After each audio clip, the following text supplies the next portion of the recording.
ভুল মানুষই করে, কিন্তু একজনের ভুল থেকে যদি সবাই শেখে তবে অন্য কারো সেই ক্ষতিটা হয় না। সামান্য একটা ভুলের জন্য সাইপ্রাসে আমার পকেট থেকে চলে গেল পুরো 100 ইউরো, যা প্রায় 14 থেকে 14,500 টাকা। আমি চাই না আমার কোনো প্রবাসী ভাই বা সাইপ্রাসে থাকা কোনো বাঙালি এই ভুলটা করুক। তো কি এমন ভুল করলাম যার জন্য আমার 100 ইউরো ফাইন দিতে হলো?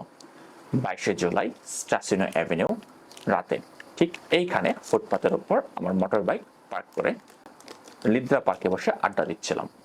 অনেক রাইডাররা যেহেতু এখানে মোটরসাইকেল পার্ক করে রাখে, তো আমারটা রাখলে কি আর এমন হবে। আড্ডা দেওয়ার শেষে এসে দেখি আমার মোটর বাইকের সিটের উপর 100 ইউরো ফাইন স্লিপটা রাখা। আপনারা ছবিতে স্পষ্ট দেখতে পাচ্ছেন গ্রিক ভাষায় লেখা আছে ফুটপাত বা পথচারীদের চলাচলের রাস্তায় গাড়ি পার্কিং করা।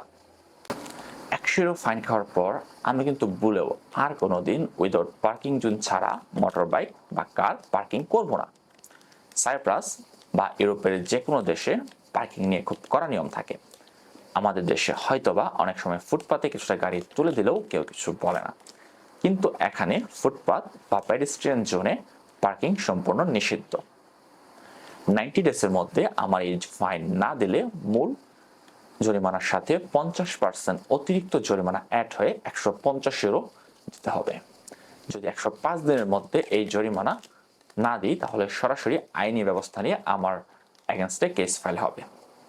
তাই সাইপ্রাসে যারা নতুন এসেছেন বা গাড়ি চালান, সবসময় নির্দিষ্ট পার্কিং জোনে গাড়ি বা মোটর বাইক পার্ক করুন।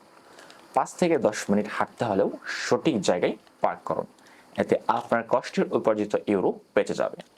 ভিডিওটা যদি ভালো লাগে বা কাজে আসে, শেয়ার করে আপনার পরিচিত অন্য প্রবাসী ভাইদেরও সতর্ক করে দিন, যাতে এই ধরনের অপ্রয়োজনীয় জরিমানা কাউকে দিতে না হয়। সবাই ভালো থাকবেন, সাবধানে থাকবেন।